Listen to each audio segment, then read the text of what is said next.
اس آیت پر اب نگاہ کو مرتکز کیجئے، انسان کا خسارہ کیا ہے؟ دیکھیے، سب سے پہلے میں آپ کی توجہ دلاؤں گا، ذرا آنکھیں کھول کر قلب حساس کے ساتھ نوع انسانی کا مشاہدہ کیجئے۔ کیسے کیسے دکھ، کتنی تکلیفیں، کتنی محنت، کتنی مشقت ہے جو ہر انسان کا مقدر۔ قرآن مجید میں ایک مکمل سورت ہے، سورت البلد، اس میں اللہ تعالیٰ نے متعدد قسمیں کھا کر ایک بات کہی، لا اقسم بہذا البلد وانت حل بہذا البلد ووالد وما ولد لقد خلقنا الانسان فی کبد۔ ہم نے انسان کو مشقت ہی میں پیدا کیا، یہ مشقت ہر انسان کا مقدر ہے۔ لوگ گھروں کو چھوڑ کر آئے ہوئے ہیں، کہاں کہاں انسان جاتا ہے، یہ اس دنیا میں محنت اور مشقت۔ ہاں، ایک مغالطہ ہو جاتا ہے کہ شاید یہ محلوں میں رہنے والے جو ہیں انہیں کوئی مشقت نہیں، انہیں کوئی دکھ نہیں، حالانکہ حقیقت یہ نہیں ہے۔ جو جتنا امیر ہے آپ دیکھیں گے اس کی جسمانی مشقت کم ہے، ذہنی کوفت زیادہ ہے۔ ٹرینکولائزرز کی انہیں ضرورت پڑتی ہے، انہیں سیڈیٹیوز چاہیے، خواب آور دوائیں مزدور کو نہیں کبھی ضرورت پڑے گی۔ وہ 8 گھنٹے کی محنت کرنے کے بعد احساس ہوتا ہے کہ وہ صبح ہی کی خبر لے گا۔ اور یہ وہ لوگ ہیں کہ جن کو ہپنوٹکس، خواب آور دوائیاں، سیڈیٹیوز، مسکن ادویات، یہ سارا لیبلیم اور یہ ویلیم اور یہ فلاں اور یہ فلاں، یہ کہاں جاتے ہیں؟ ذہنی سکون اور اطمینان انسان کو حاصل نہیں۔ کسی کی جسمانی مشقت ہے، کسی کی ذہنی مشقت۔ میں آپ کو یاد دلانا چاہتا ہوں مہاتما گوتم بدھ کا معاملہ۔ 30 برس کی عمر میں کپل وستو کا شہزادہ محل کو چھوڑ کر نکل گیا، جوان بیوی کو سوتا ہوا چھوڑ کر گیا، شیر خوار بچے کو چھوڑ کر گیا۔ راجدھانی میں رہنے والا محل کا باسی، جسے یہ معلوم ہے کہ باپ کے بعد مجھے یہ سلطنت ملنے والی ہے، کیوں گیا؟ کبھی کبھی آپ نے سوچا؟ اس نے انسان کے غم اور دکھ کا مشاہدہ کیا۔ اس نے دیکھا کوئی اندھا ہے، ٹھوکر کھا کر گر رہا ہے، کوئی والدین کھڑے ہوئے رو رہے ہیں اور ان کی نگاہوں کے سامنے ان کا نہایت محبوب بچہ دم توڑ رہا ہے اور وہ کچھ نہیں کر سکتا۔ اس نے سوچا یہ صدمہ کیوں ہے انسان کا، یہ دکھ اس کا مقدر کیوں ہے؟ اس صدمے سے، اس دکھ سے نجات پانے کی بھی کوئی شکل ہے کہ نہیں؟ انسانوں کی ایک عظیم اکثریت، شاہ ولی اللہ دہلوی رحمۃ اللہ علیہ کے الفاظ ہیں کہ وہ لدو اونٹ اور کولو کا بیل بن کر زندگی بسر کرتی ہے۔ جو 8 گھنٹے تک اینٹیں ڈھو رہا ہو، اس شخص کا تصور کیجیے، وہ واقعی انسان ہے یا حیوان بن گیا ہے؟ اور 8 گھنٹے کی اس محنت کے بعد بھی ہو سکتا ہے کہ 2 وقت کی روٹی اسے پوری نہ ملے۔ اور یہ تو ہو سکتا ہے، نہیں ہوتا ہے، کہ اگر بچہ بیمار پڑ گیا ہے تو شاید کوئی برتن بیچے بغیر اس کی دوا کا سامان نہ کر سکے۔ ایسا شخص کتنے بوجھوں تلا دبا ہوا ہے، کتنی مشقت کے اندر پسا ہوا ہے۔ لدو اونٹ اور کولو کا بیل، انسانوں کی عظیم اکثریت اس سطح پر زندگی بسر کرتی ہے۔ لیکن آپ کو معلوم ہے کہ کولو کے بیل کے لیے مشقت ہی مشقت ہے، اس کے احساسات یہ نہیں ہیں جو کہ ان سے انسان کو جو صدمہ پہنچتا ہے۔ ایک بیل کو اس سے کوئی غرض نہیں کہ اس کا کوئی بچہ بھی تھا کہ نہیں تھا، اس کو کوئی بخار ہوا ہے یا کیا ہوا ہے، اس صدمے سے وہ بیل بچا ہوا ہے۔ گھوڑے کو کوئی پتہ نہیں کہ میرا بھی کوئی اولاد میری ہے یا نہیں ہے اور مجھے اس کا کوئی صدمہ ہے یا دکھ ہے، کوئی پتہ نہیں۔ لیکن انسان کا معاملہ یہ ہے کہ والدین کو جو جو دکھ دیکھنے پڑتے ہیں اپنے بچوں کے لیے، اپنی اولاد کے لیے۔ رات کی نیند ہے حرام ہے اس لیے کہ بچہ بخار میں تپ رہا ہے یا درد سے تڑپ رہا ہے، لہذا نہ ماں سو سکتی ہے نہ باپ سو سکتا۔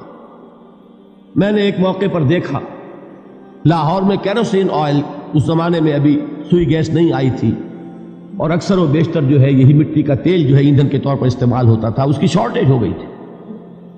تو کئی فرلانگ لمبی قطاریں لگتی تھی ان دکانوں کے باہر، ڈپوں کے باہر، اور ایسے ایسے منظر بھی کہ ایک خاتون برقع پوش، ایک گود میں بچے کو لیے ہوئے، ایک کی انگلی پکڑے ہوئے، بوتل ہاتھ میں لیے ہوئے تیل کے لیے، اور کئی گھنٹے کھڑی ہے دکان۔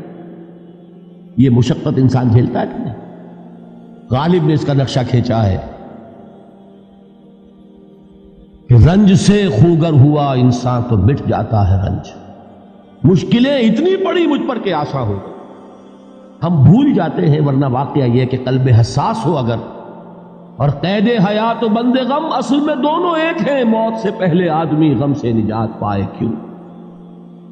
اچھا یہ تو ہوا لقد خلقنا الانسان فی کبد. حیوانات کا معاملہ ایک اور اعتبار سے آسان ہے. ان سے کوئی محاسبہ بھی ہے کیا؟ کوئی جواب دہی بھی ہے؟ کوئی ان کو اللہ کے حضور میں کھڑے ہو کر اپنے اعمال کا حساب بھی دینا؟ نہیں. انسان کی یہ ٹریجڈی ہے، یہ المیہ ہے انسان.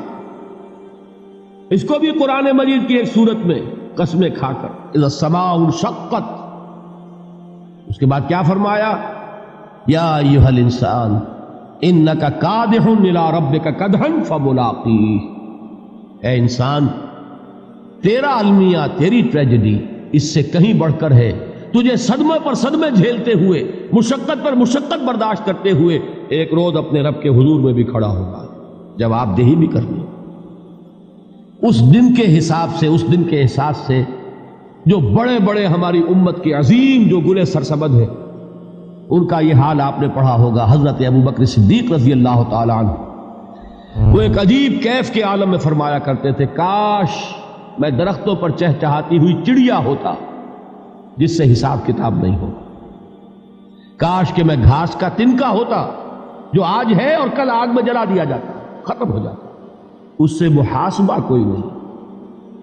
وہ جس کے احساس سے کہ حضرت عمر جو ہے اپنے انتقال کے وقت سخت بے چین تھے. ان کے بیٹے حضرت عبداللہ ابن عمر رضی اللہ تعالی عنہما نے ان کا سر جو ہے وہ اپنے زانوں پر رکھ لیا تو کہا نیچے ڈال دو. ایک عجیب بے کلی اور بے چینی. انہوں نے کہا ابا جان آپ کیوں پریشان ہیں؟ آپ تو عشرہ مبشرہ میں سے، آپ کو تو اللہ تعالیٰ نے جنت کی بشارت حضور کے ذریعے سے اس دنیا میں دی. حضرت عمر فرماتے ہیں کہ خدا کی قسم اگر قیامت کے دن عمر برابر سرابر پر چھوٹ گیا تو بہت بڑی کامیابی تصور. یہ احساس جن کو ہوتا ہے. حضرت علی کا حال کیا ہوتا ہے؟ ابھی جو آپ نے حافظ صاحب سے سنا، یہ حضرت علی کا معاملہ ہے کہ ایک تیر پیوست ہو گیا تھا، کسی طرح نکل نہیں رہا تھا. حضرت علی نے فرمایا کہ اچھا چھوڑو مجھے، میں نماز کی نیت باندھتا ہوں. نماز کی نیت پڑھتے تھے تو لرزتے تھے، کانپتے تھے. کس کے سامنے کھڑا ہوں اور کس کے سامنے مجھے ایک دن جواب دہی کے لیے کھڑا ہونا ہوگا. لن تزولا قدم ابن آدم، حضور نے خبر دی ہے ابن آدم کے قدم ہل نہیں سکیں گے. جیسے مجرم کھڑا ہوتا ہے کٹہرے کے اندر، اس کٹہرے میں سے ہل نہیں سکو گے حتی یسأل عن خمس، جب تک کہ 5 چیزوں کا حساب نہ لے لیا جائے. وہ 5 چیزیں کیا ہیں؟ کان کھول کر سنیے. عن عمرہ فیما افناہ، عمر کا حساب دو. یہ 80 برس اور 70 برس ہم نے تمہیں دنیا میں دیے، کہاں ضائع کیے. وعن شبابہ فیما ابلاہ، اور خاص طور پر جوانی کا دور، امنگوں کے دن، ولولے ہوتے ہیں، قوت ہوتی ہے، توانائی ہوتی ہے، آدمی چلتے ہوئے زمین پر پاؤں مارتا ہے، قوت جو ہے وہ اپنا اظہار چاہتی ہے. یہ جوانی کہاں گلائی؟ حساب دو، ایک ایک لمحے کا حساب دو. وَعَن مَالِهِ مِنْ أَيْنَ اكْتَسَبَهُ وَفِيمَا أَنْفَقَهُ، ایک ایک پائی کا حساب دو. مال کا کہاں سے کمایا تھا، حلال سے کہ حرام سے، اور کہاں خرچ کیا تھا، گل چھروں میں، عیاشیوں میں، یا نیکی کے کاموں میں، ادائے حقوق اللہ کے دین کے لیے.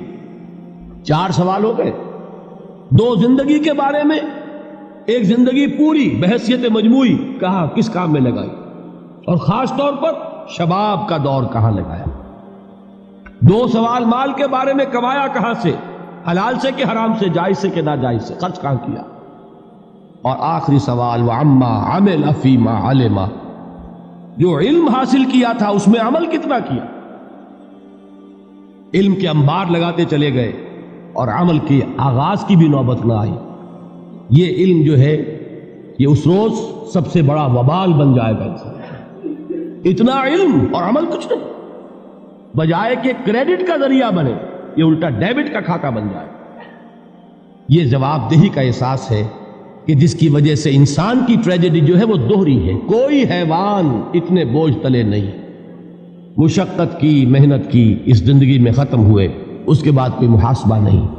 اس کو بھی غالب نے خوب کہا ہے کہ اب تو گھبرا کے یہ کہتے ہیں کہ مر جائیں گے، اور مر کے بھی چین نہ پایا تو کدھر. میرا دل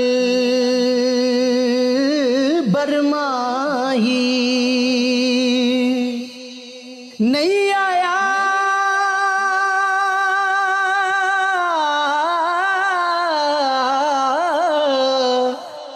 میرا دل برماہی